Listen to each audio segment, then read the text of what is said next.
মিচিং জনগোষ্ঠীৰ কৃষিভিত্তিক জাতীয় উৎসৱ আলি আই লৃগাঙত ৰাজ্যিক বন্ধৰ দাবীত সংবাদমেল। কেৱল 11খন জিলাৰ বন্ধক মানি নলয় মিচিং সচেতন সমাজে। মিচিং অধ্যুষিত 11খন জিলাত ৰেষ্ট্ৰিক্টেড হলিডেক সম্পূৰ্ণ বন্ধ বুলি প্ৰচাৰ কৰি মিচিং ৰাইজক পুনৰ বুৰ্বক সজালে বিজেপি চৰকাৰে। মুখ্যমন্ত্ৰী হিমন্ত বিশ্ব শৰ্মাই কিয় বেয়া পায় মিচিং জনগোষ্ঠীৰ ৰাইজক? মুখ্যমন্ত্ৰীলৈ প্ৰশ্ন মিচিং জনগোষ্ঠীৰ সচেতন সমাজৰ।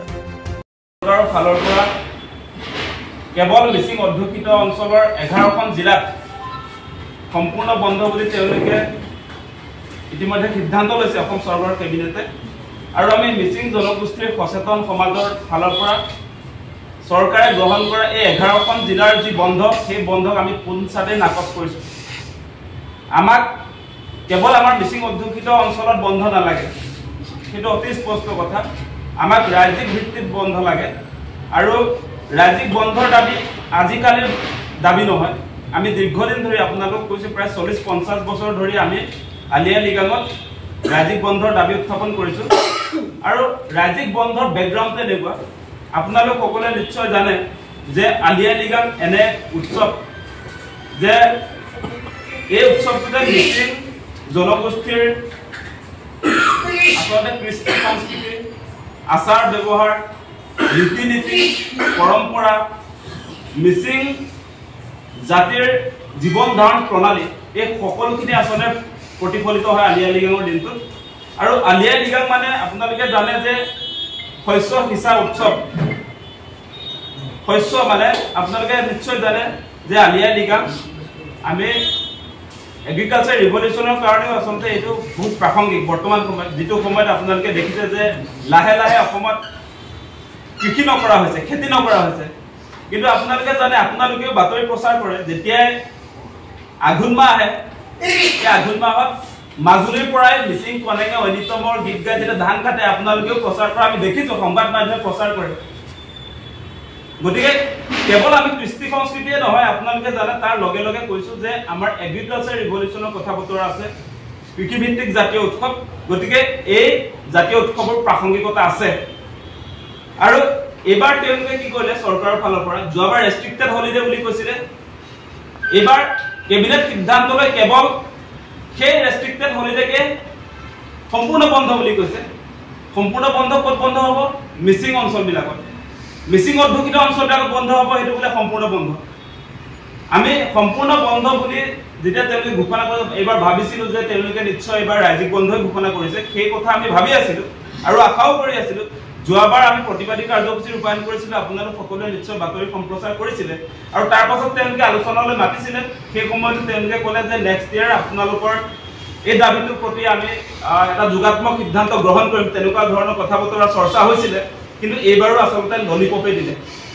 এইবাৰো হিমন্ত বিশ্ব শৰ্মা চৰকাৰে মিচিং জনগোষ্ঠীক ললিপপে দিলে।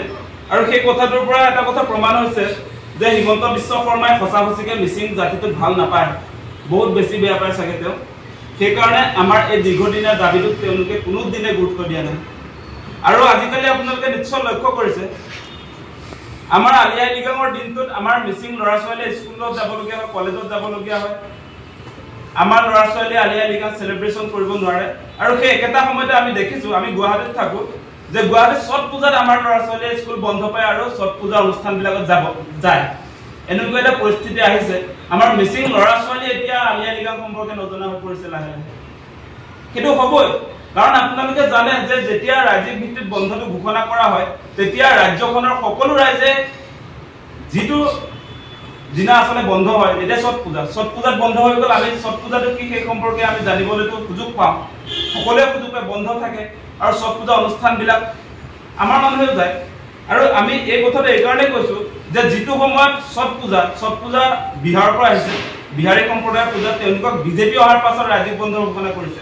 আৰু আমাৰ ক্ষেত্ৰত কয় যে মিচিং জনগোষ্ঠীৰ জনসংখ্যা কম, কিন্তু তুলনামূলকভাৱে আপোনালোকে জানে অসমত বিহাৰী জনগোষ্ঠীতকৈও মিচিঙৰ জনসংখ্যাটো বেছি।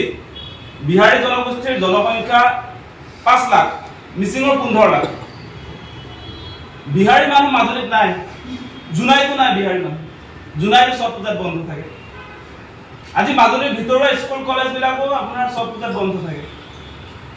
গতিকে ছট পূজাটো প্ৰচাৰ প্ৰসাৰ কৰিবৰ কাৰণে কেনেকুৱা ধৰণৰ ব্যৱস্থাপনা কৰে আপোনালোকে জানে গুৱাহাটীত থকাসকলে জানে গুৱাহাটীতো ট্ৰেফিক সিগনেল সলনি হৈ যায় ছট পূজাৰ ৰেলী হয় গতিকে বহিৰাগত উৎসৱ ধৰ্মীয় উৎসৱ এইবিলাকত চৰকাৰখন ইনভলভ হৈ থাকে কিন্তু আমাৰ যেতিয়া আলি আই লৃগাং আহে সেইদিনা অসম বিধানসভা চলে আমাৰ প্ৰতি ৰেসপেক্ট নাই আমাৰ অত্যন্ত দুখ লাগে আমাৰ ল'ৰা ছোৱালীক সেইদিনা স্কুললৈ পঠিয়াবলগীয়া হয় আমাৰ নিজৰ মিচিং জনগোষ্ঠীৰ মানুহে এতিয়া আলি আই লৃগাং সেই সম্পৰ্কে নজনা হৈছে যে চৰকাৰৰ কোনো ধৰণৰ কথা বতৰা নাই আৰু আপোনালোকে দেখিব মিচিং যিকেইজন জনপ্ৰতিনিধি আছে বিধায়ক আছে মন্ত্ৰী আছে তেওঁলোকে ছট পূজা অনুষ্ঠানবিলাক মাজুলীত আৰম্ভ কৰা আমি দেখিছো নয়া বজাৰত সেই ভুৱন গাম যোৱাবাৰ আমি দেখিছো যে ছট পূজাত তেওঁ সেই অনুষ্ঠানটোত গৈছে তাতে পৃষ্ঠপোষকতা কৰিছে কিন্তু নিজৰ জাতিৰ কৃষ্টি সংস্কৃতি পৰম্পৰা আচাৰ ব্যৱহাৰ এইখিনি নিজৰ ভিতৰতে থাকক সেইখিনি ওলাই যোৱাৰ ক্ষেত্ৰত তেওঁলোকে বাধা দি আছে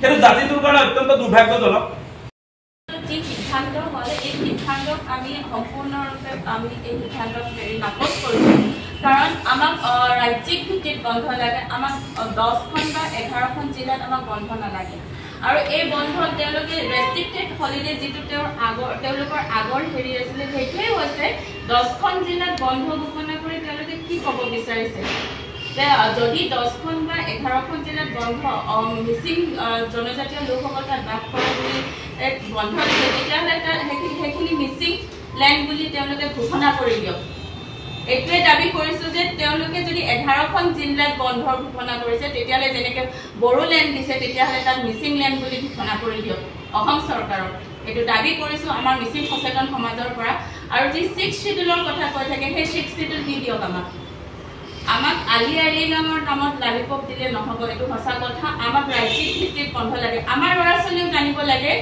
যে আমাৰ সংস্কৃতি সভ্যতা কেনেকৈ হেৰি কৰিব লাগে আজি চাওক অসমৰ প্ৰায়ভাগ মানুহে খেতি কৰে তেনে ক্ষেত্ৰত মিচিংসকল 1 নম্বৰত আছে যিসকলে আলি আই লৃগাং পাতে আৰু আলি আই লৃগাঙৰ মেইন উৎসৱটোৱে হৈছে কৃষিভিত্তিক উৎসৱ তেনে ক্ষেত্ৰত যদি আমাৰ ল'ৰা ছোৱালীয়ে বা অসমত থকা আমাৰ ওচৰ চুবুৰীয়া মানুহে আমাৰ সভ্যতা সংস্কৃতি যদি জানিব নোৱাৰে তেতিয়াহ'লে তেনেকুৱা বন্ধ আমি নাকচ কৰিছোঁ আৰু আমাক তেনেকুৱা বন্ধ নালাগে আমাক ৰাজ্যিক ভিত্তিত বন্ধ দিয়ক এয়াই আমাৰ সচেতন সমাজৰ পৰা দাবী যিসকলে খেতি কৰে তাৰ বেছিভাগেই হৈছে মিচিং জনজাতীয় তেনে ক্ষেত্ৰত আজি যি বন্ধৰ যি ৰেষ্ট্ৰিক্টেড হলিডে উঠাই 11খন জিলাত বন্ধৰ ঘোষণা কৰিছে 11খন জিলা বন্ধ মানে কি বন্ধ হলেতো ৰাজ্যিক ভিত্তিত বন্ধ হ'ব লাগে আজি টিচু পূজা ছট পূজা এইবিলাকত বন্ধ পায় আমি কোনো জাতি বা কোনো হেৰি